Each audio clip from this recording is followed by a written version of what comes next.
We're live on the platforms that we're live on, soon to be live on the platforms we're not yet live on. Very, very shortly, once the red button's clickable, as many of you know the drill. And I don't mean that in any weird way, Nancy Mace. Don't accuse me of something or anybody else. For those listening to the show yesterday, it's a reference to that. Go back and listen to that show if you want to make that connection there. Now we're live on Rockfin as well.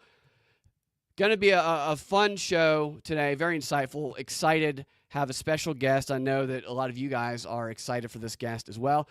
So we'll dive in and we'll bring him on. Pulverizing Planetary Propaganda. Really like the alliteration there, huh? A little too try-hard on the alliteration, but I went there anyway. This is Propaganda Report. I am Brad Binkley. Want to read a comment real quickly. Will you be enabling the podcast function on the Patreon settings so the RSS feed starts working? I didn't realize that wasn't working. Thank you for bringing that to my attention, Gravy Grabbler. I will look at that. Then he says, man, I love you guys. I wish I had the opportunity to help you and Ian more. You guys are primo top-notch, so damn funny. Thank you. That is the type of comment that warms my heart. And one way you can help the show is 5-star review to help us show up higher in the search engines and to keep us motivated by telling us that we're funny and insightful, if you think that. It makes us feel good. If you don't think that, then shut your effing mouth, okay? Or not. It doesn't matter to me, really. Nevertheless, other ways you can help the show are sharing it on whatever social media platforms you share it on. If you're listening to the ads, or if you're listening on audio, only let the ads play through. We don't get anything if they don't play. And I will fix the Patreon so that you can skip the ads. I take the ads out for Patreon subscribers. And you can, what was the other? Oh, you can go to, what is my new link here? tinyurl.com/prop show, where you can make a one-time or a recurring donation through PayPal. I like that I have that link, but, I always feel a little emasculated saying tiny URL. Why couldn't it be, strong URL? Whatever. It works. Okay. Oh, and if you have BET, I don't know. I saw this today randomly when I was searching the internet. I thought it was funny. If you have BET, which I'm sure everybody who listens to this show is a religious watcher of BET, there's an episode of Meet the Browns, the worst Tyler Perry show, which is saying something, ever created, that's on tonight at 4 a.m. Friday. So tonight. Not tonight. Wait, what is today? I don't know what is it. It's on Friday, so you have 2 days to prepare. That is the Meet the Browns episode that I am in many, many years ago. So if you want to see me in a really bad black television show as a goofy white guy, stay up till 4 a.m. on Valentine's Day. All right, we're 23 days into Trump's second term as president. 23 days. Not even a month yet. And like the 22 days before today, the spectacle continues not to disappoint. As while there are many people like sometimes me and definitely our guests that we're about to bring on who are good at seeing where things are going, what no one saw coming was congressional testimony from a blind guy who's apparently the director of government affairs for an NGO called Project on Government Oversight. He's a blind guy who leads an elite official, is what he is, for an oversight group. It's an impressive spectacle we're seeing, hammering home the DEI message. I expect in the coming weeks we're going to see all kinds of people testifying on Capitol Hill. Quadriplegics, dwarfs, comatose people, all heads of government-related agencies nobody's ever heard of. Maybe a cyclops comes in there with a pyramid head. I don't know. That's not even all with this one here. This guy's last name, the blind guy, his last name is spelled Hedtler, which is pronounced Hedtler. Hedtler. The blind Hedtler. Which, according to the internet, is a German variation of Hitler. Bravo to the chaos that we are experiencing. There's actually, a lot of people don't know this, and we'll bring on the guest. 3 remaining Hitlers in the United States in the bloodline. They're sons of William Patrick Hitler, who is Adolf's nephew. And their names are Alexander, Louis, and Brian Hitler. They also have a brother named Howard Hitler who died in 1989. But the surviving brothers run a small little landscaping company in Long Island together. So if you are in the area and you have unwanted crabgrass and weeds corrupting the purity of your yard, give the Hitler brothers a call. They'll come right over and exterminate your lawn's undesirables with a holocaust that no one can deny. Hitler Landscaping, your yard's final solution. All right, guys, join me in welcoming our guest to the show to share his insights about what's going on and what he's working on nowadays. Author of The Octopus of Global Control.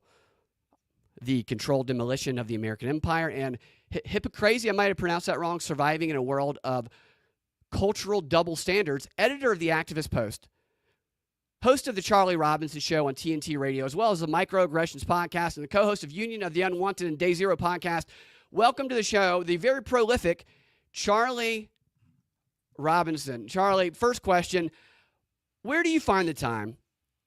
I have created a lot of work for myself. I'm not going to lie. I did just hire a personal assistant though, which is about the best money I've ever spent in my life to make my, to outsource some of the stuff with Activist Post, because that's new as of January 1st. And that's a huge component of my day. Congratulations. That's a great publication. I've followed them for a while. Me too. Yeah. What will you be doing there?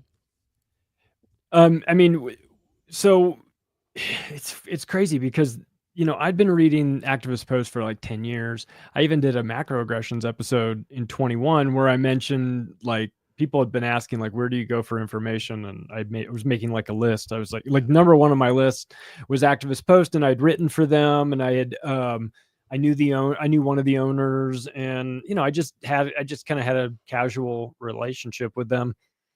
And out of the blue in June, July, they reached out to me and said, "Hey, listen, we've been doing this for almost 15 years, and we're kind of, there's 3 of us, and we're kind of we're kind of ready to do something else, but we want it to be in good hands. We want people to, we still want people to go to it. Would you be interested in buying it?" And I was like, absolutely not. And I came up with a bunch of reasons why. And then 2 days later, I contacted them and said, "You know what? I think yes. The answer is yes, of course." It sort of was like when, I don't know. I don't want to be too crystal bitch about this, but when the universe presents you with some opportunities, you it's kind of up to you to act on them. And I felt like you're perfect for that role. I feel like. Well, thank you. I actually kind of thought it's a natural fit. That's another thing. If it was hey, do you want to buy this film production studio? I'd be like, right. Dude, I don't know anything Tyler about Perry that. Studios. Yeah, Tyler Perry Studios. If you want to buy the fake White House, I'd be like, I don't know how to run this. I'm not interested.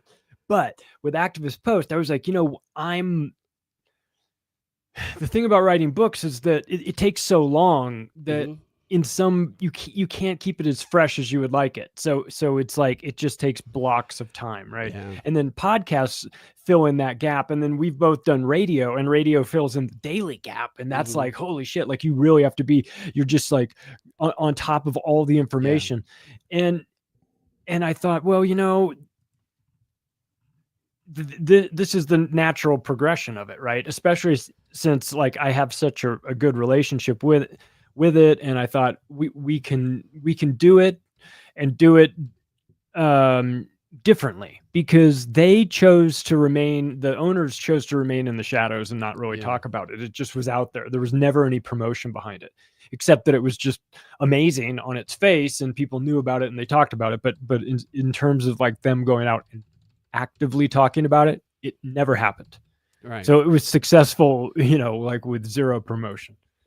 And they were one of the Disinformation 200 in 2016, along with WikiLeaks and Zero Hedge and the Free Thought Project and a bunch of others. So badge of honor, really. But it's cancerous to any sort of advertisers, right? After that point, it's just demonetized, fully debanked, all that all that real they got debanked stuff. Yeah. They got debanked and anyone associated with them got debanked. That's crazy. It was a 2-hop. And that's why people don't put their names out there. PayPal's mafia type stuff. So it's it had been through the ringer and it needed to be refreshed. And it happened in the middle of the summer, which was a really weird time for me because my mom was sick and all this was happening at the same time. And so we agreed to it in July, and with the understanding that I would take over on January 1st. And so we started building out a brand new version of the site parallel to it, and launched that on January 1st. And so now it's like the new and improved activist post that works really well on mobile, and it's very secure and it's cleaned up. I want it like light and bright and like easily like organized, and It looks I've got good. I noticed it looked like it had been updated. You can see it on the yep. screen there. We refreshed the logo a little bit, to change the color a little bit, not too much, just enough to kind of brighten it up. Change the layout, change some of the categories around. It's easy on the eyes. It's not overwhelming like a drudge. It's a smooth site, and one of my favorite parts about it is you guys have a solutions tab. Of course, that I thought was the real appeal of this, is that if done correctly, this is going to be a great resource for people that don't want to just talk about the problems, but actually take the additional step of fixing them at least for themselves. Maybe not fixing the world, but just, fixing their own situation. And to have a component with solutions was essential, because I don't want to be accused of just complaining about this stuff, which of course we can and should. And, God knows we do.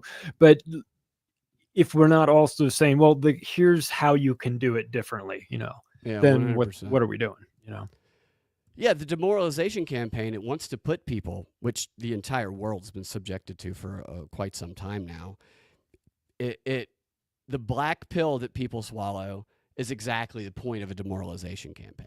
Yep. So giving people a resource like this, even when you said earlier, here are some sources that you can go look at to get some truth, to get some news that is not just going to be total BS. That to me is like helpful, because I don't think people you can't trust anything. And it's my philosophy is, even people who are genuine and earnest, to get it wrong. So we should always be asking questions, but it's hard to find good sources because they get buried beneath all the other stuff. So knowing that Activist Post is out here, and then when no other news site you're going to see solutions like that. That to me is optimism. It's hope, and it's kind of this is a little bit not platitudes, but I like to always say that when the demoralization campaign, a goal is to demoralize you, then the very act of having hope that you can act on is like an act of resistance.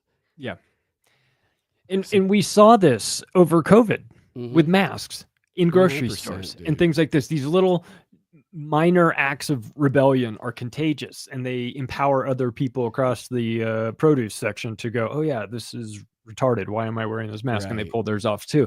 So, you do what you can do. And I hope that people will consider adding Activist Post to their media diet, right? Just bookmark it, get it on your phone. We didn't build an app because didn't want to centralize control into the hands of Apple or Google and have them just turn it off like they did with Zero Hedge. And after you go down that path, so just find it on a browser on your phone and bookmark it, and just check it out. I mean, we're republishing other people's work, but the people who we're republishing are people that we know. They're people that we're reading their stuff anyway, or maybe we're listening to their podcast. And this is, there's also a podcast section there too as well. I didn't want to leave out people who choose to get their information in that format, right? That'd be a huge missed opportunity. So I want to make sure that it's like, all right, the information is here in a variety of different methods, however you like to get it. It's here, and your job, if you like it, is to just share it. Just send it around to people or put it on social media, or just kind of incorporate it into your. You don't have to get rid of any of your other stuff. Just add to it. Yeah, add to it a different perspective, and even on here, you have a wide variety of points of views. I love you have. Yeah, I mean, if I were to boil down the guiding principles of Activist Post, they're just mine. It's like, I'm anti-war, I'm anti-state. I'm going to an Acapulco on Saturday. What is that festival called again? Yeah, Anarchapulco, the largest anarchist festival in Acapulco, Mexico. This is the 11th year of it. I wrote a book with Jeff Berwick, and he's the founder of the event. And so I'm going down. I'm the MC of it again this year. That's very cool. It's the best week, man. It's just so much fun. You leave like fully inspired to just like, you know, What kind of stuff do you guys do there's there? smart people out there trying, that are thinking about building things, differently. And Is it 420 friendly, Stoner? oh, absolutely. Dude, it's Mexico. Everything. Yeah. It's friendly to everything. Yeah. Yeah, I mean, what you do at the end of the night is you go to Max Egan's bar, which is across the street from the event, and just go out in the patio upstairs where the bar is, where they're playing live music, and you just order beers and drink and smoke joints and eat burgers.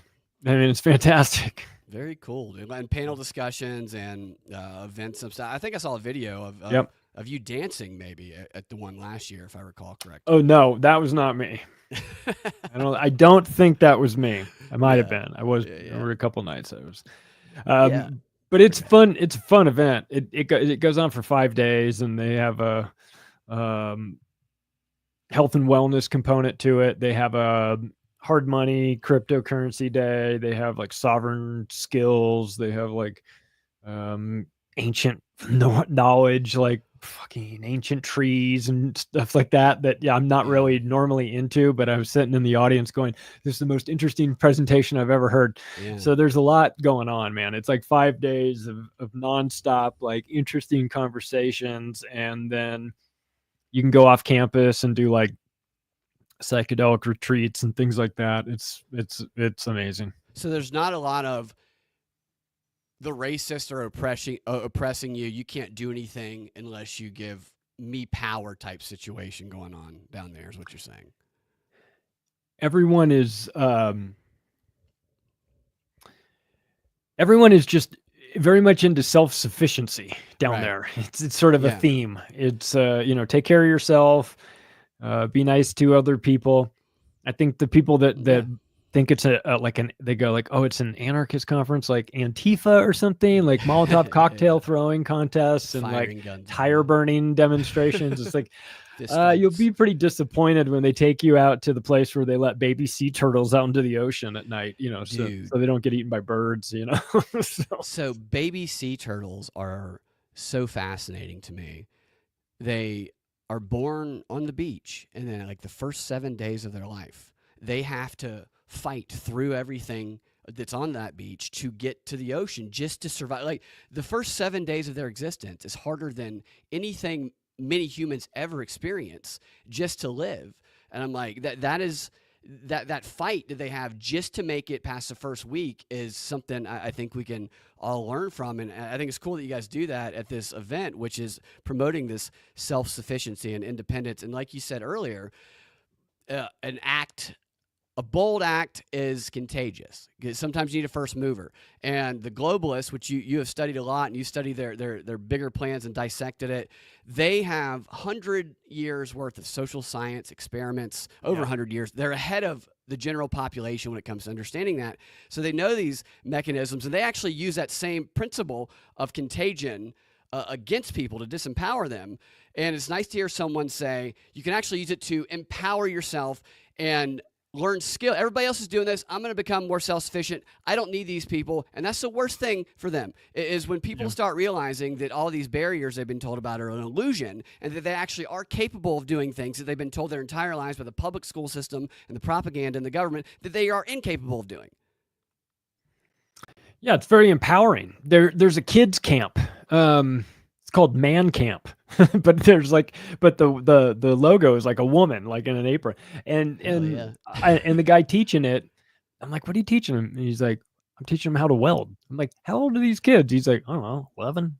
It's like, that's awesome. Really? Dude. You teach them how? He's like, yeah, I teach them how to weld. He's like, they love it. I was like, oh my God. So like, I'm doing that one of the days. I'm going down with my books and showing the speaking to the kids camp about self-publishing and how how to write books and how to do comic books and whatever they may be into, and then like Marjorie Wildcraft is down there teaching them how to grow food, and Jeff Berwick's talking to them about how to hold on to crypto and what the dollar is and things. So Yeah. they're like every day they're getting like a new person coming in, rotating through and talking to the kids. So like the kids camp is where it's at, man. The kids camp is cool. They have a fun time while the parents are like listening to all the lectures. So It it's sounds great. almost a modern version of hunter and gatherer. Is going to learn to do something practical and useful. That's fun for the. I mean, that's how kids learned before we evolved into the society we're in now in the public education system where you're taught to stand in line. They go play. They learn how to do shit. They learn how to hunt. They learn how to gather in real time. And I still see people kind of looking down on young kids that decide to go to like a trade school. I Which know. is like that's crazy. It's a It's practical totally skill. crazy. You want to talk about a job that's in demand? Yeah. You know what I mean? Like they talk about like, oh, follow your dreams, and do all that. Okay, I get that, but not everybody gets that luxury. Some people have to be practical. Like plumbers make money, Right. And you you can know, follow your dreams by like you can make that money and that can right enable you to follow away your too, dreams. instead Yeah. of wasting 4 years on a gender studies degree. You know what I mean? And digging Dude. yourself a huge debt. Instead, you just like, listen, I'm ready to go. I'm gonna learn. What's the point of college? To get educated? How am I gonna? I'm gonna get more educated on the job, than sitting in a class, learning about calculus that I'm College never is ever fun, gonna but need to it's use. like lacking in practical skills. The Department of Education, public schools lacking in practical skills. I wish I believed they were going to just eliminate the Department of Education. I think that I have a similar view as you that I anticipate that these organizations, these departments are going to be dismantled a little bit and probably kind of reorganized and repurposed under new leadership. Yeah. I don't know what will happen then, but what are your thoughts on that? Yeah, I mean, on the one hand, I like the idea of these agencies going away. And I like the Yeah. people who have been parasites in there, feeling that the game is over for them and that they're getting fired. But I'm also so paranoid that I think that listen, they're making a calculation that they're going to robots on a lot of this stuff. You know what I mean? Like your Right, services dude. are no longer needed here for a lot of this stuff. Like we can do the work. We can have one of our computers do the work of 100 of you guys. And so What is the like you might have project called that Trump announced? The Stargate. AI. Yeah. Yeah, With Sam Altman, exactly. very weird looking person. And Larry Ellison. Larry Ellison. So Sam that's why I Altman. wanted to ask you about this guy, let me put a picture of him up. Yeah. My thoughts on Larry Ellison, my initial thoughts are that he looks like an escaped lab monkey who turned into a gentleman, is what he looks like. He's a magician. He's a total magician. He does look like a magician, dude. He looks like he should be singing in Vegas. He's a dangerous technocrat for sure. Mhm. He tried to offer for free to the American government in the aftermath of 9/11 a full digital ID biometric tracking system. He offered it. He said, I'll build it out for you. And they're like, we're not ready. You're 20 Yeah. years too early, But he's always been wanting to do this. And he has his company Oracle got its name because it worked on Project Oracle, which was a CIA project. It was the first project. They're literally a CIA company. Their first client was the CIA. It's like, we've created a new company. And then, and at first they weren't that. And they had a different name for like the first 6 years. I have an episode of Macroaggressions out on it today called Trump's Brave New World, talking about the connections that I get between Aldous Huxley's book, Brave New World, and that technocratic fantasy that they had in 1932 versus what we've got today. And like, what's the difference? There's a lot of overlap here with their ideology of kind of how they envisioned taking, the technocracy taking control of our lives. And it's like, it's undeniable. Like we can celebrate the victories of Trump coming in here and gutting a lot of these agencies. Yeah. And we should say it's good that these people are nervous because they're horrible and they deserve to be out. And USAID is a despicable agency that's been involved in eugenics for 50 years. So I have no love for any of these agencies, but I'm also not lulled into some false sense of security that like the technocratic bros from Silicon Valley are here to save us, because I'm most definitely not thinking that. I'm very skeptical of these guys too. I think we all should be. 100%, And dude. because we have reason to be. We're like in an abusive relationship with our Absolutely. government. And have been forever. The thing that they've proven to be most consistent at throughout the history of this country is deception. That they will lie. They are abusive partners. They're psychopaths as a whole. Yeah. And I completely agree that yes, when something good happens, I think it's that. Yes, acknowledge it, but also that doesn't mean you can sit back, right? Right. Because you can be lulled to sleep, and that's how Walter Lippmann would write about how the propaganda. So it's 115 years ago. Well, you got to give the public domestically. You got to give them something that they like, that they celebrate, to occupy them, while the grown-ups worry about the global thing. So they don't pay attention and bother you with it. And I feel like that's going on right now a little bit. For sure. There's a lot of misdirection. Yeah, Yeah. and maintaining that skepticism, which can be hard to do, especially if the person who's been sent to propagandize you is very good.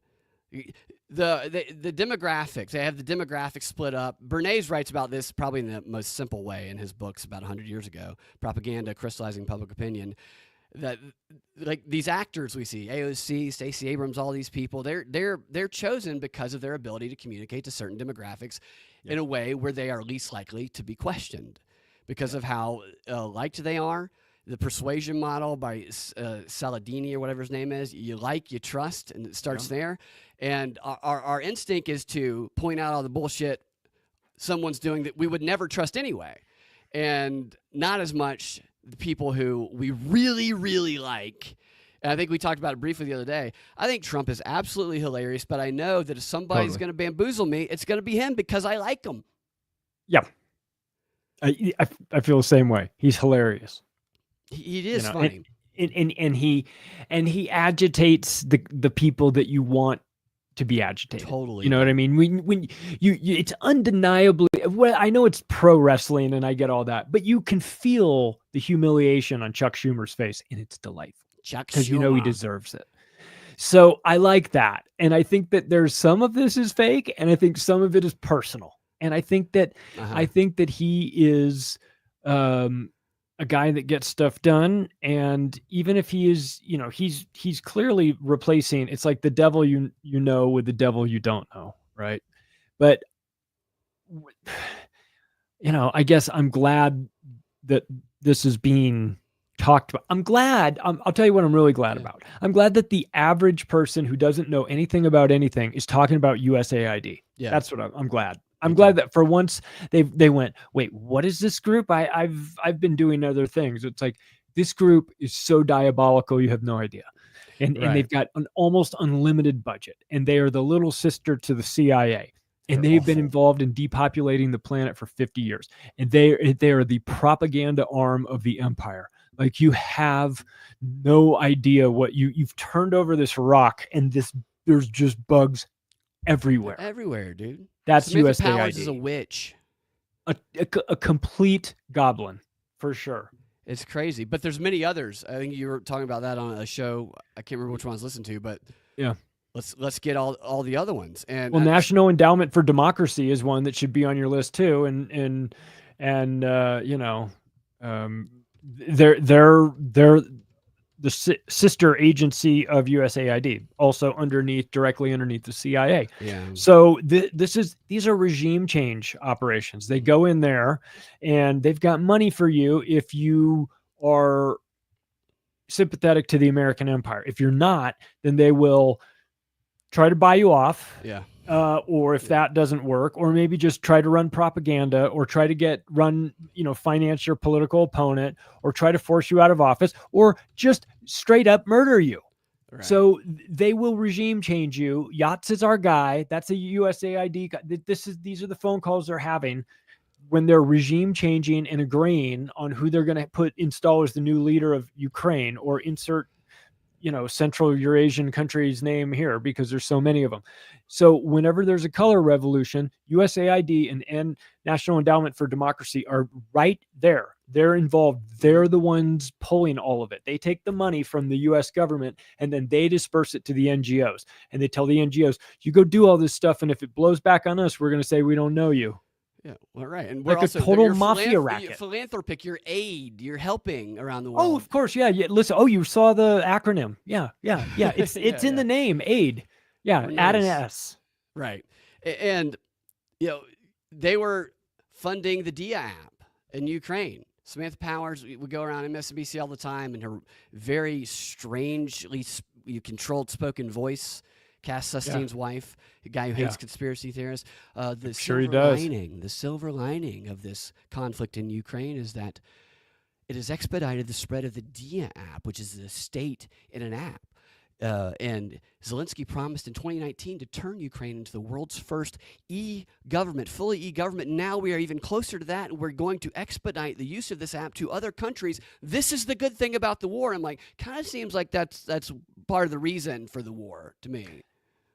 Yeah. Yeah. If I didn't know any better, I'd say it was a gigantic laboratory for a bunch of things 100%. to test out chemicals, to test out concepts, to test out propaganda, to test out your weapons, to test out what it looks like if, I mean, it's like human lab rats in Ukraine for the American Empire and the EU and everybody that wants to, drag Russia into some nonsense. Everybody in the Biden administration. So it blows my mind how easily some people in society, because they can be focused on how much they hate Trump, can just believe Russia did it every single time.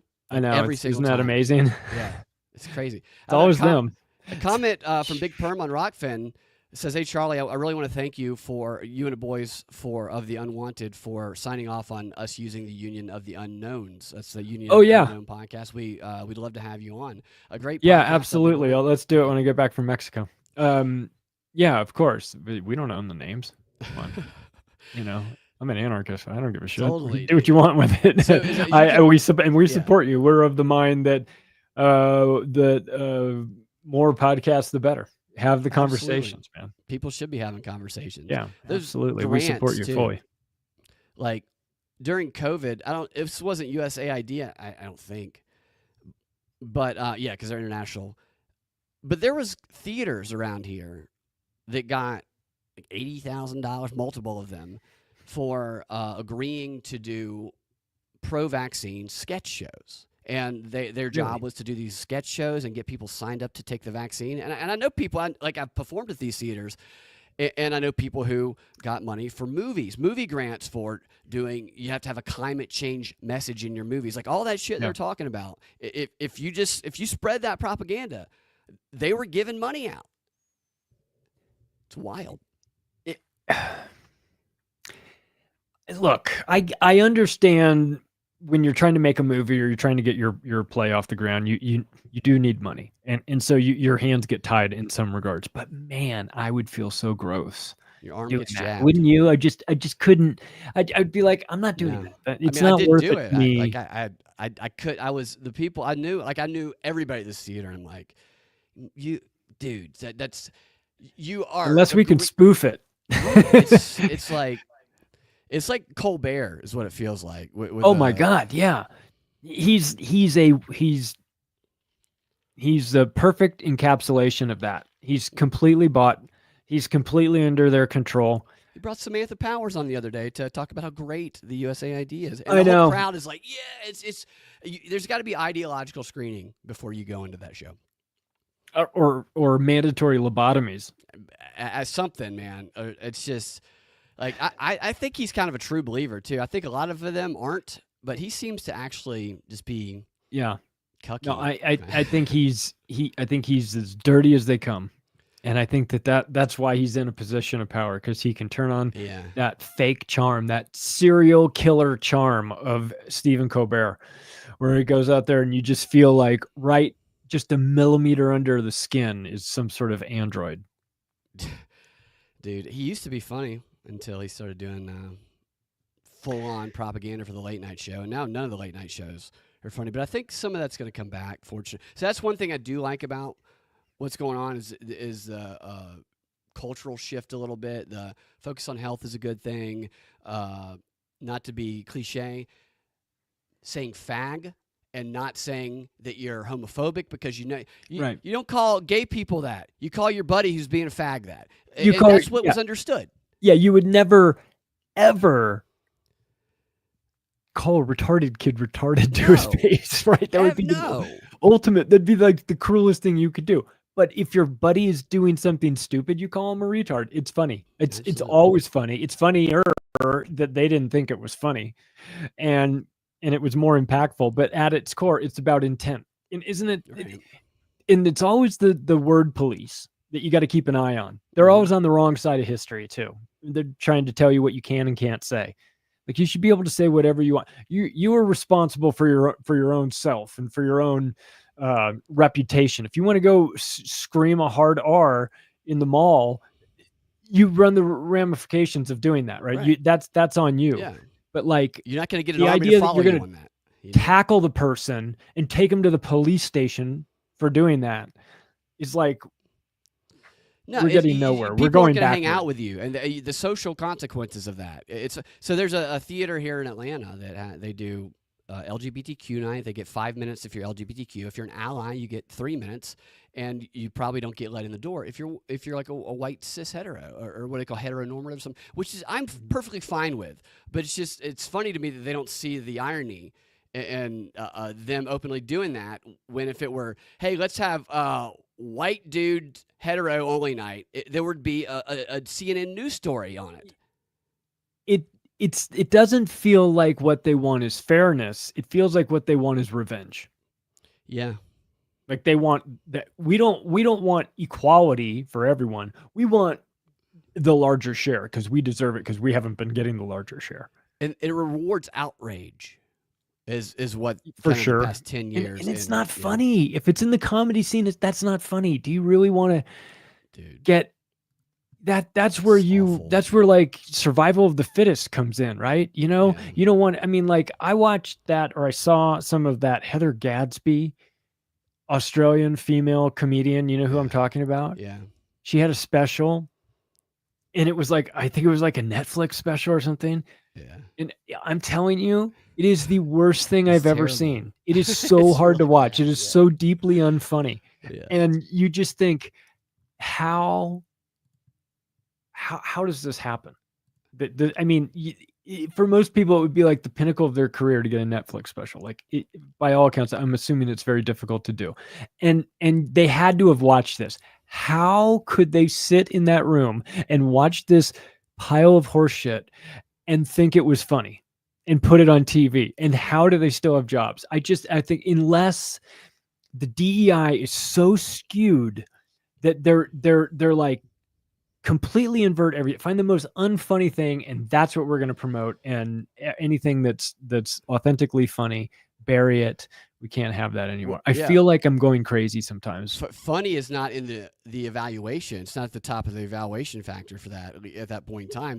The metrics for decision is it promoting these issues and these types of identities? Check. Can we clap, applaud things that we agree with? And funny somewhere down here. And if you can check all those other boxes and you can kind of go, haha, then I think that's what. I think you lose your audience when you do that, because when it's a comedy special, there should be comedy in it. You know, because I grew up in a Richard Pryor, Eddie Murphy. There's nobody like Pryor anymore. You know, I mean, like, you watch George Carlin now, and it's like, oh my God. You know, that's how you do it. When it's like when it's over the line, and or you're straddling that line of like what's acceptable and what's not, and where you sort of push it a little bit further. It starts like with a common understanding too, that then pulls it across that. So because you got to bring the crowd in, they have to understand it. When you have a 6'3" dude wearing a wig and a skirt, you're breaking the fourth wall. Problems. Yeah, I can't allow myself to go there. I can't envision this being a real situation, because everything about you is screaming inauthenticity, and I'm having a hard time laughing at you because I don't trust you, because I visually don't trust you, because you're visually lying to me about who you are. So there's already a lack of trust in this relationship before I see the comedian, and then they go out and tell me jokes, and it's like, they better be extra funny, because if they're not, I'm just not connected to that. And I think that Yeah. I think there's a rejection of that ideology and that way of thinking. I think there's been a lot of people that were sort of like the metaphor of like wearing the mask in the grocery store. Like a lot of people that were very much against this DEI agenda, but weren't feeling empowered to speak out about it because their job depended on it, or their bonus depended on it, or their retention depended on it, or something along those lines, where they had to play this game, even though they knew it was stupid. And they're essentially like hostages within their own companies because they can't speak out about it. And now when it finally starts to shift, they're like, yeah, thank God this thing is gone. I hope that's what we're seeing. But as always, the media is skewing it as if everybody's up in arms about how terrible and how awful it is that we're injecting, sanity and accountability into the hiring process, logic, right, skill, which is it's so perfectly white supremacy, right? I know a number of people in the comedy and film community who felt that way. They felt like they couldn't say what they believed. They couldn't go do certain clubs. Many of them came out to me in that I hate this stuff, but I can't say anything. I don't want my agent to drop me. I don't want to get kicked out of a comedy club because there were people who got banned from clubs. But what happened to people who did boldly speak their mind? Sam Tripoli, Chrissy Mayer is another example. Yep. They built audiences because there was communities of people in suburbs and stuff around the country who were thirsting for actual real entertainment that wasn't so weird and out of touch, and they were able to go to those areas and grow. It was awesome. Yeah, they filled a niche. There were people looking for anti-woke comedy because because by definition that's more easily comedy than the woke stuff. They have a hard time making you laugh. It feels very unnatural. Well, it's not. Nobody can. Part of it is you got to take people through a journey and experience, and you have the twist of the story, the exaggeration. When you're starting from a place with like 0.1% of society can relate to, then there's no common understanding. I can tell you that the trans comedians I've seen, and some of them, look, I call them whatever they want as long as they don't get mad at me if I go, hey dude, oh shit, sorry, I'm not doing it on purpose. I'm sorry, I'll try harder. As long as they don't get mad at me for that, then I'm gonna be cool to them too. But when they do comedy and they all do the same joke where it's like, hey, I'm 35, my new penis is 3. I'm like, okay, that's like that's the type of comedy that you're getting there, and it's like an expectation that you have to laugh at that. But I do feel like that's changing. That is a positive thing. But like you touched on earlier, skepticism has to remain. You have to remain skeptical so that doesn't put the blinders down and enable us to be pulled in a different direction. What do you think what's the overarching main goal of these transhumanists, these globalists, of people pulling the strings, do you think? Well, I was speaking of the Huxleys, or Sir Julian Huxley, the brother of Aldous Huxley, who wrote Brave New World. Julian Huxley used to run the British Eugenics Society. They were having a hard time in the 60s because they had a really bad reputation with all the murder. And so they decided to go through a rebrand, a marketing rebrand. And what they did was he said, I want to have a name that sounds a little bit more futuristic and a little bit more, disarming, and doesn't have the emotional language baggage that the term eugenics has. And so they rebranded it into transhumanism. And so when you hear these guys at the World Economic Forum talking about the fourth industrial revolution, the blending of man with machine into transhumanism, you just have to replace that word with eugenics, because that's what it means. That's the group that was talking about it. This is not a word that was chosen for no reason. It was specifically picked because that is at the core of this program. It is a eugenics program. It is turning you into something other than, and I think that it opens up these real weird future possibilities where you have to ask the question of like, okay, because we're such a litigious society here in the US, at what point do you legally not become a human anymore? become a non-human You intelligence. become a transhuman. And Oh and yeah, if you become that, and what's the threshold for that? Is it how many mRNA shots? So like how many brain chips? Like do you have rights? Does the yeah, Constitution apply to you? Do you have, are you a slave class? Are you, what are you? You know, like, you, and it sounds crazy when you have the conversation right now, but in 10 years, it's going to be like, oh my God, this is, of course, this is a reasonable thing to be talking about. But this is what I fear, because they see themselves as being a much higher level than everybody else. yeah, And in the overriding theme of world government, there's always a hidden layer, just a tiny bit below the surface, talking about, you know, this world government business would be so much easier if it wasn't for all these people. yeah, And so they start dreaming up and inventing ways to thin the herd. And that's yeah. what a lot of this transhumanism is about.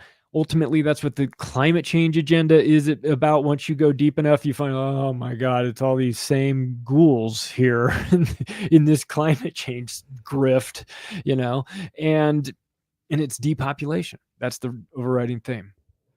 So because of masses, there's too many to control, and it's just kind of a hindrance. And they see people like cattle, kind of. I'm Yeah, imagining up here, and they teach their children not to fall in line like public schools do. They teach them to herd the cattle for sure. instead, and if you can eliminate a good number of people, it's easier to control. Do they could probably use the labor.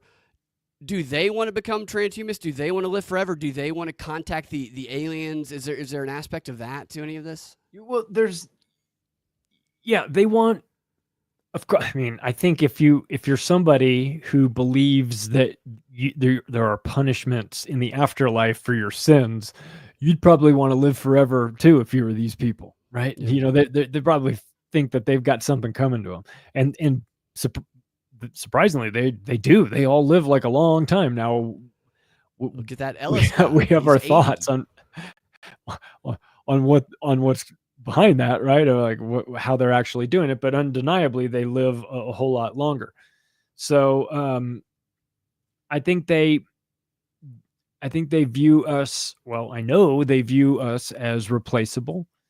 It's Oh not yeah, no doubt. our opinion.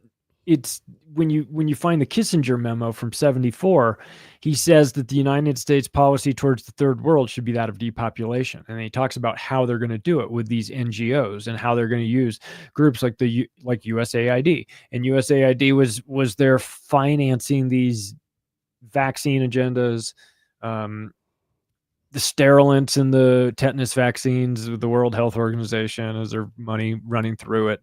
You know, all of these, Bill and Melinda Gates Foundation, that whole cutout. So it's not just propaganda.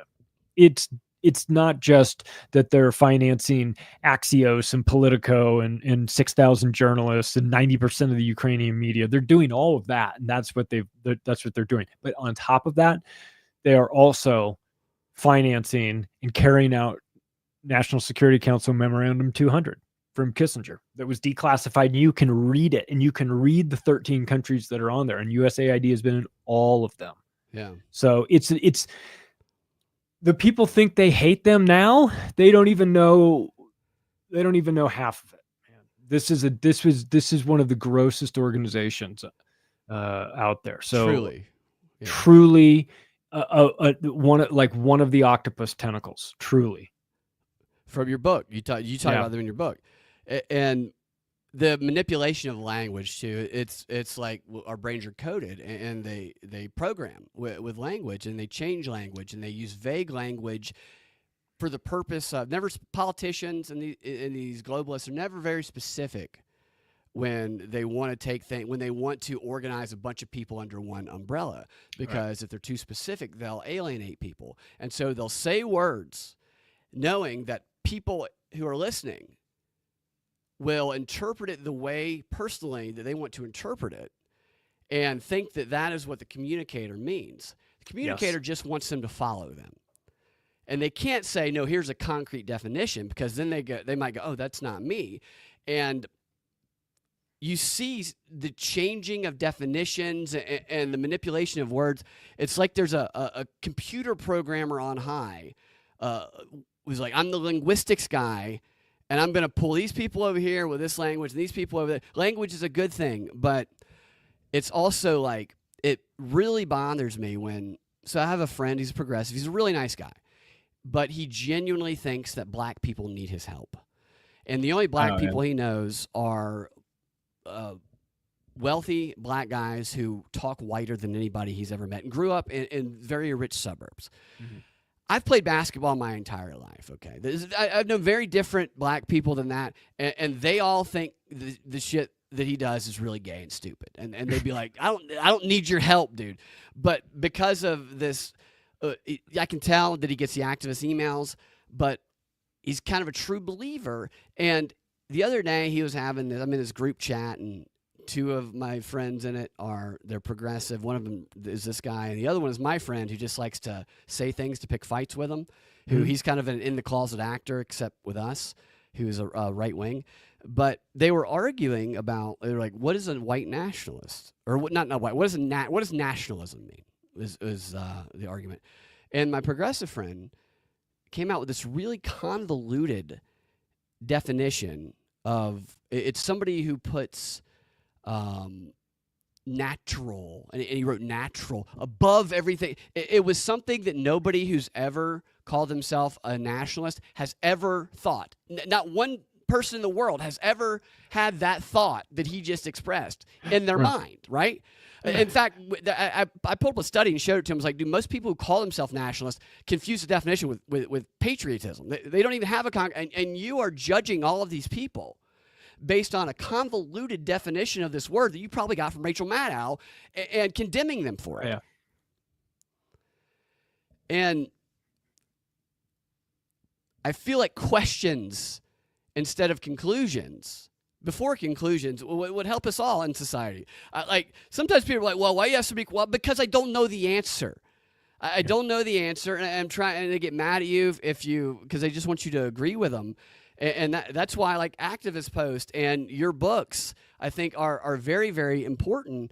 And thought experiments, like identifying where they're going with it and then working. I like to work back. That's what the CIA does. The CIA, they instruct in their manuals, know what your goal or the goal of your enemies are, and then you're going to work backwards to decide your strategy and your path. And then some of these things you see them do start to make sense.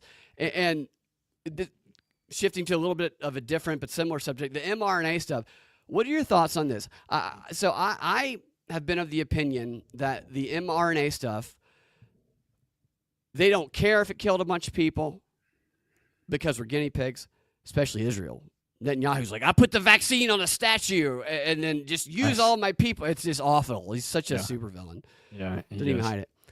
But I always felt like they thought that was ultimately going to be their cure everything technology, and that we were just going to be the guinea pigs on that. Is there anything to that, or is it something that they just want to depopulate with? Well, I mean, if it makes everybody sick, they benefit from that. Sick people don't rise up. Sick people go to the hospitals that they control and use the pharma drugs that they own. You know, sick people are, you know, as they say, healthy people have 1,000 dreams. Sick people have one. What a great quote. You cripple a segment of the population so that they can never really excel. And maybe it's a software system that's being formulated inside their body. Maybe it's a test. Maybe it's a controlled, I mean, maybe, you know, there's different batches. Maybe they're, you know, who knows what they were doing. But undeniably, there was some social engineering going on too, because they were dog training people to see, like, let's see how far we can take this. Let's see if we can get them to stand on a dot or go one direction down the grocery store aisle. Let's see if we can actually do this, you know, or get them like to sit out in the lobby before you get on the plane. Where there's X's in the chairs, you know, in between each other, because you can't sit there. And then you get up in a line right next to the person and go get on a aluminum tube and sit 4 inches away from people on both sides of you. And we're going to pretend like we have to trust the science while everyone wears their mask. felt like a demoralization campaign, Mm-hmm. and it felt like uh, Messing with people. like a Stanford prison experiment, sort Yeah, of like that's a good. Yeah, psychological test that was being run on us. And you could like almost envision them there with their lab coats and their clipboards going, yeah, they will. 37% of them will absolutely, stand on dude. the dot, you know?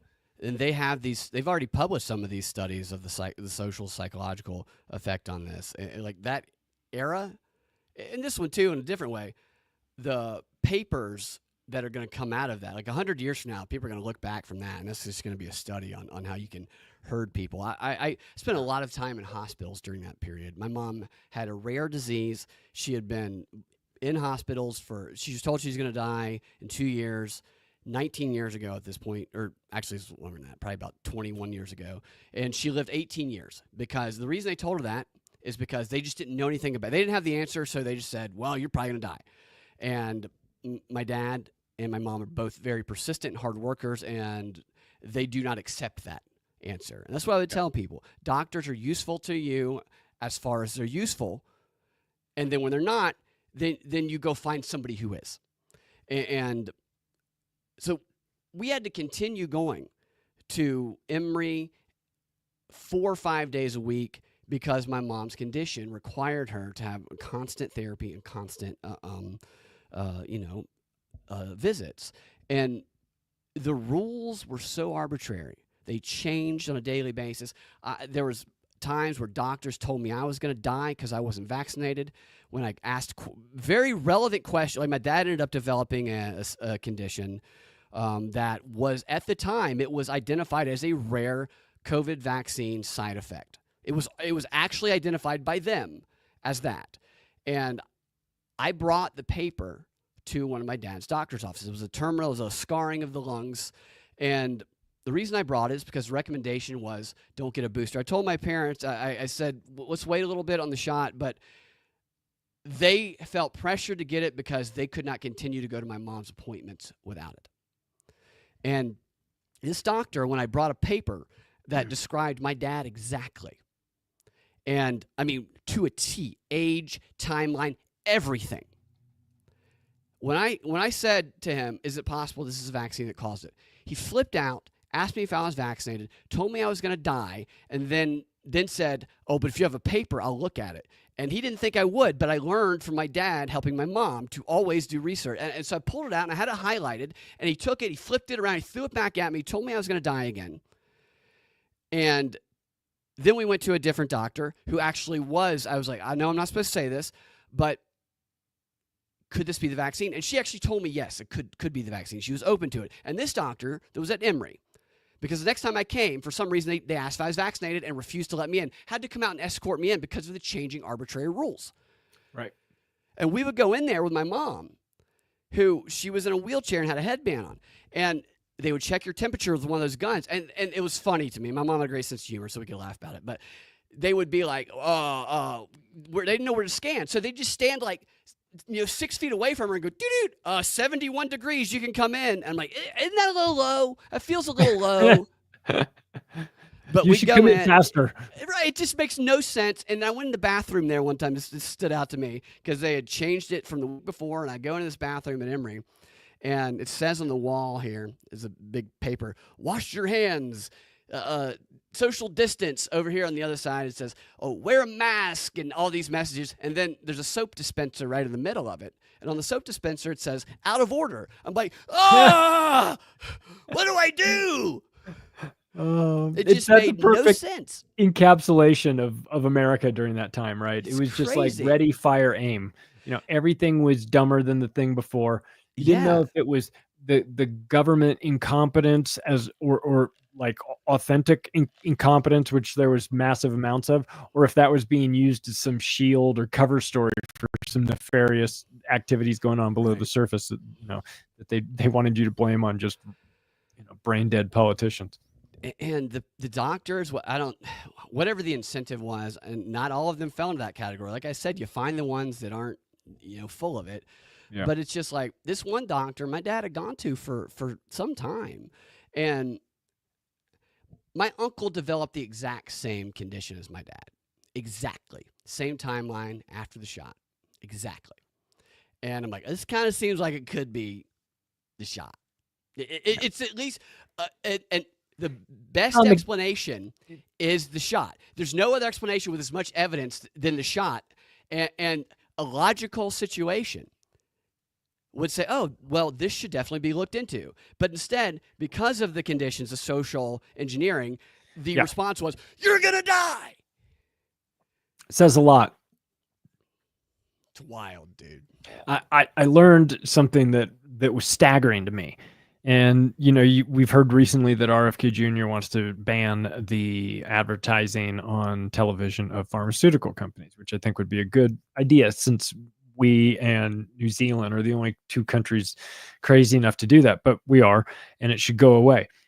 And how much we get bombarded with ads for pharmaceuticals on TV and radio, and brought to you by Pfizer, and brought to you by Pfizer, and blah, blah, blah, and Moderna, this, and it's everywhere, right?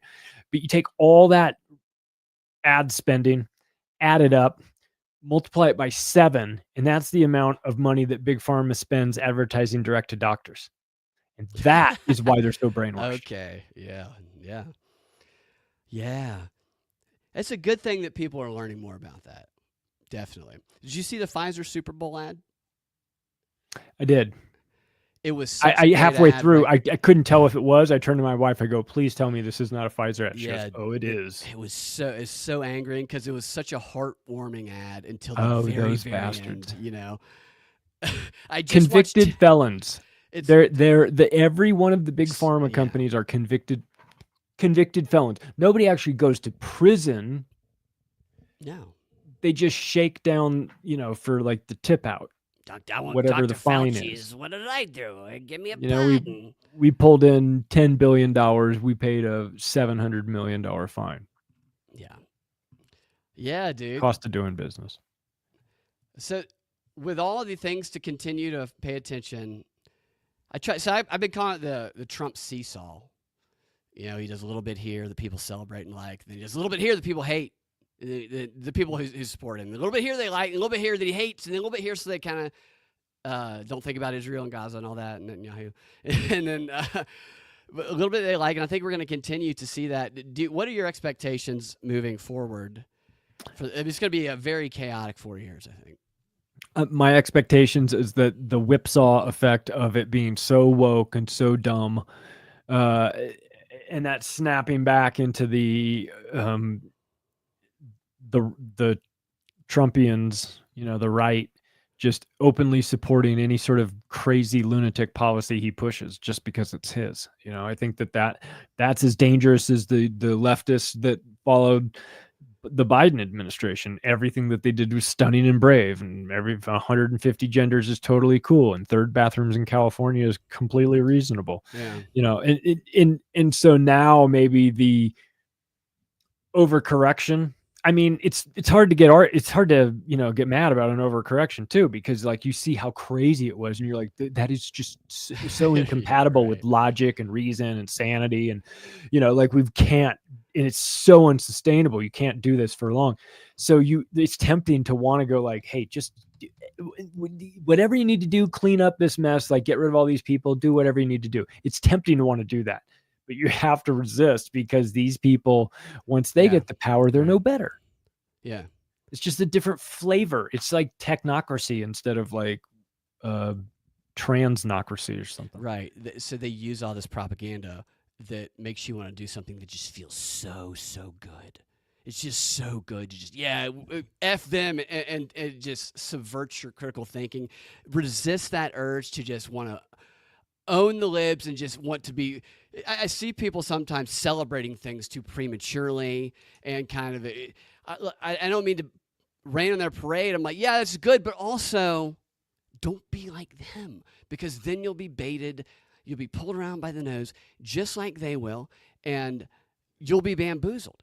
And they're banking on turning you against each other, on focusing your energy on what you hate instead of focusing on what works and what doesn't, and continuing to holding people accountable and holding their feet by the fire. The bread and circus is effective, and it's entertaining. There's no doubt about that. And we are in the era of the most sophisticated global bread and circus that's ever existed before in the history of mankind. I mean, you can.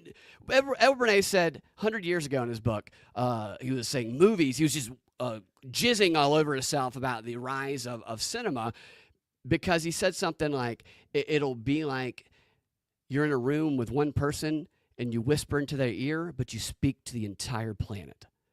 And that ability to communicate so quickly. Now imagine, like right now, that dude who he could be alive for all we know. I remember him going on Letterman when he was like 200 years old. He could just be somewhere on an island with Jeffrey Epstein.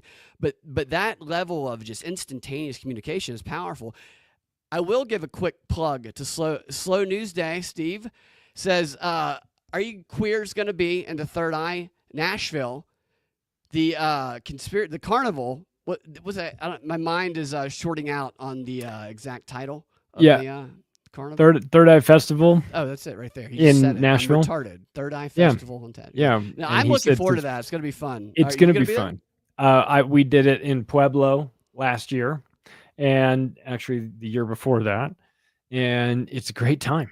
And so Steve's taking it on the road. Ryan Christian, go to Slow News Day or AM Wake Up, and any of his shows, down in the description, you'll have information about it. It's the first weekend in April, about 25 minutes outside north of Nashville. It's going to be a country Friday night, all day too. Saturday, Sunday.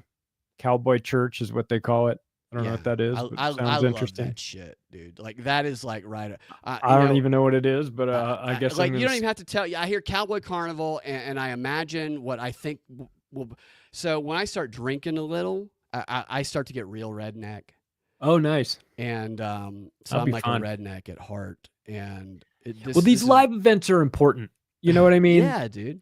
And I say that as someone who's currently packing, getting my stuff ready for an Acapulco. You know, it's so easy to feel disconnected from people and humanity, and feel like you're alone, and that like holy moly, it's like it's insurmountable, or like you're getting pressure from your job about COVID shots, you know, like back in the days. I mean, it really did some damage to people. And the ability to get together and connect in these live events is so important. So if you're somebody that's kind of close to Nashville, you know, like make it an adventure, like get into an adventure, grab your buddy, like go on out. I think Steve said he made it like super affordable, like $30 for a ticket. So like come on out and see some live music and comedy. Leonardo Joni's going to be there. Brad Binkley's going to be there. Sam Tripoli's going to be there. Like that's a pretty good lineup, man. That's a pretty good lineup of like conspiratards.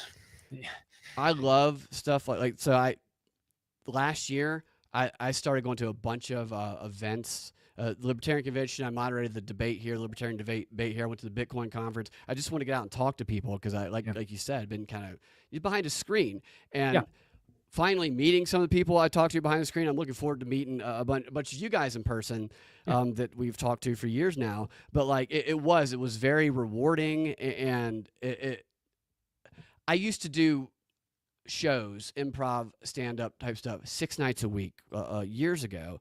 Obviously that didn't happen during COVID, and it was like I felt alive again, being able to connect in the real world. So, performers need that. You guys need that personal interaction. 100%, dude. A couple more questions if you have a few more minutes. I want to know about your I think it's your most recent book. You did an update, the hypocrisy book, the crazy book.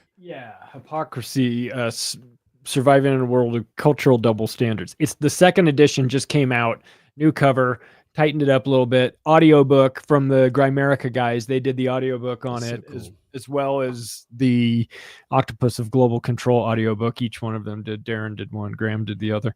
So, and that's been interesting. I was surprised how many people would like the audiobook, but they're really liking it. Yeah, this is a book that I put out in 2021, right in the heart, right in the middle of the insanity of all the COVID.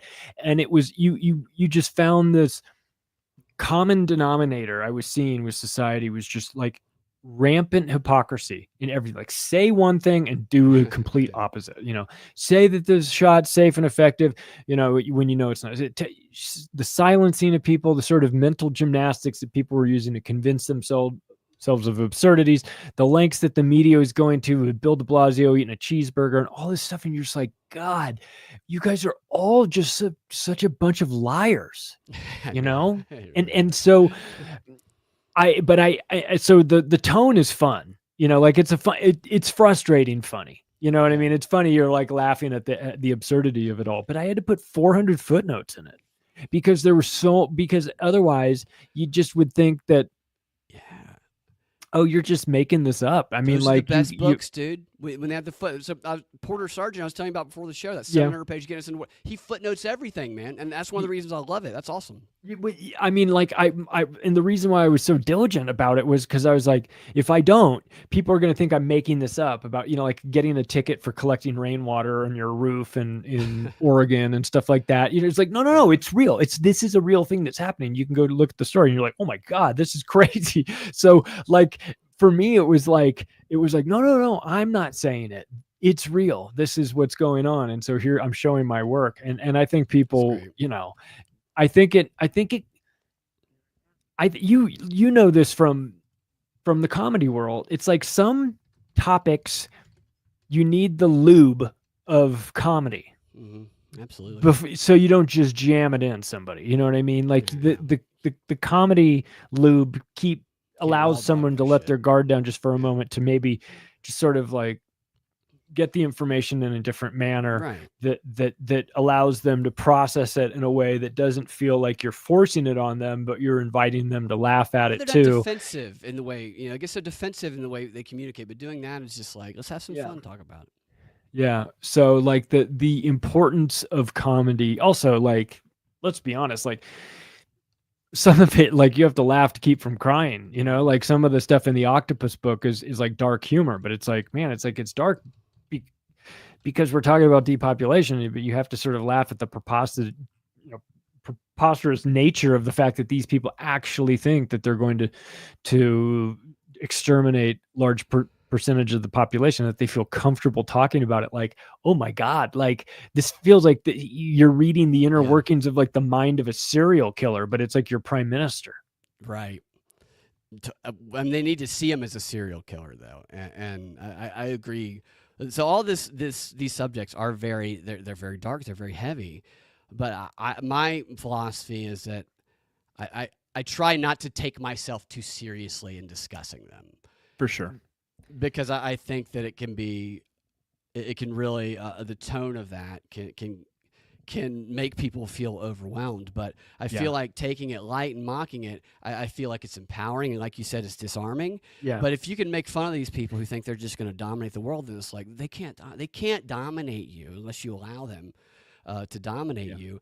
And the footnote, having all the footnotes, that's like a mark of somebody who has their information and they know that your enemies are ready to demonize you at one slip up. We have to be more prepared than anybody we communicate with, because the second we say something that we might be wrong about, or we might not have the evidence to back up. 18 of your friends are going to say, disinformation, you're just... I know. You know? It's important to have that, especially if you're making claims that some people might find outlandish or offensive or inflammatory or whatever. But like, you have to show your work, and that's fine because, you know,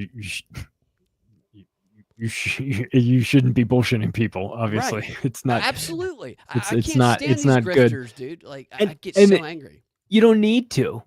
Like, I don't need to. You know, people are like, oh, you know, are you a conspiracy theorist? It's like, sometimes, like, I love to theorize about like what's going on in Antarctica. Like, I don't have any particular information. Like, I don't know. Like, if there's something going on beyond the ice ball, like, I'm down for that conversation, or inner Earth or whatever.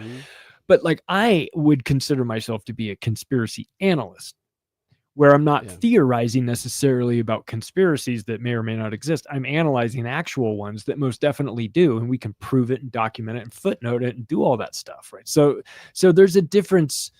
There's a difference in, as you said, the language and the words that they choose to use with conspiracy theorists or So if they want to play that game of demonizing the language, well, then I'll flip it and say I'm a conspiracy analyst. I'm analyzing your actual conspiracies that you guys are involved in, which means two or more people working together to commit a crime in secret. Like that's Right. that's it. And you look around at the world, you go, do you not then look at what just with the USAID stuff? Do you not think that there were some conspiracies going on in there? I mean, my God. Yeah. So yeah, but they solved AIDS and all the Africans. okay, you're right. I Yeah. I resigned my position. So you're right. So doing that, from what I've learned is that when they can't refute that, when you do have that evidence, it does. If people are genuine, they're either forced to recognize that they didn't actually know what they were talking about. So my progressive friend, even though I completely disagree, like he swallows a lot of the activism talking points. I can tell because I subscribe. Like I go to these activist trainings just to see what the talking points will be. So I know exactly when somebody's feeding them to me when they're in those activist groups. And what I do give them credit for though is when I challenge them to point to the footnotes or the evidence that they're providing, he realizes that they haven't provided any footnotes or evidence. Right. And he goes, oh, and then I try and show him that, and he will rethink his position. And it is a more difficult job than being a propagandist like they are, but those personal interactions backed up with the type of evidence that you bring to your book is what I know that there's been a number of people who they've seen the light. Yeah. Because they're tired of being lied to. Yeah. And evidence shouldn't be taboo, Mm-mm. No, you should want more evidence than less evidence. And name like anonymous. That seems... When did anonymous sources become the only source of news? By the way, how about this one? People with knowledge of the president's thinking said. Right. X, Y, and outside Z. the window. What does that mean? Talk about a nothing state. Talk about a Barnum statement. Like, oh my God. Like, I used seriously? to count all the ones in the articles because they were so funny. Someone who's familiar with the thinking of the associate of the former president. It's just like, all right. Yeah. You're like, so the CIA. Is that what you're saying? That's bullshit. That's how I read it. They kind of normalize that. That's one of the things that you get better at as we do this is read. It's like deciphering the hieroglyphics of what they're saying. As like sources close to the president's thinking said this. It's like, so an analyst in the CIA said this and wants you to feel a certain way about that and wants you to get radicalized. Right, it's like, well, we can't reveal our source. Frustrating time. It's simultaneously hilarious and frustrating time to be alive. Definitely both of those things. Where can people find your books and all of your other work? Well, if you're interested in the paperbacks, Amazon and barnesandnoble.com, you can find the books there. Audiobooks on Audible, Amazon, Spotify. Spotify syndicates it everywhere. I think anywhere you get audiobooks, I think you can get them. So Hypocrisy and The Octopus of Global Control. The Octopus of Global Control is almost 24 hours long. It's a very long book, but it was a long book to write. Good. So that's one, if you're like going overseas, you're about to get on a big old flight, you can download that one and keep yourself occupied.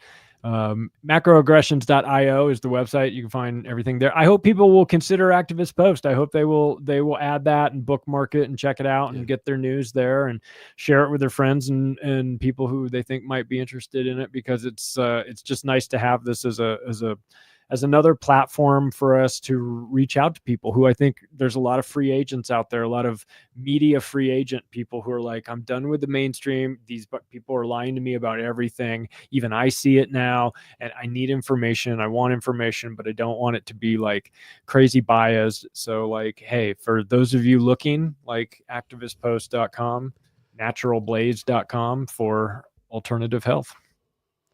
Thank you for joining me, Charlie. It's been Thanks great. for having me. This was So fun. much knowledge.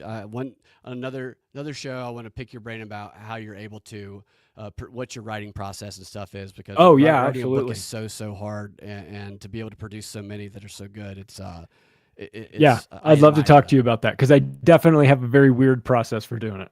So Sweet, man. Well, thanks yeah, again. Thank you guys for hanging out in the chats. It's been a lot of fun, and hopefully we'll do it again sometime soon, man. Propagandafight.com is the website. Best way to get in touch with me is Freedom Act Radio on X, DMs, and I think that's it. We'll talk to you guys next time. Y'all have a fantastic rest of your day. Slow News Day says you can drive from Washington State to the Third Eye, Nashville, 0026. Get the whole audio book in on your travels. I think that's a great idea. See y'all next time.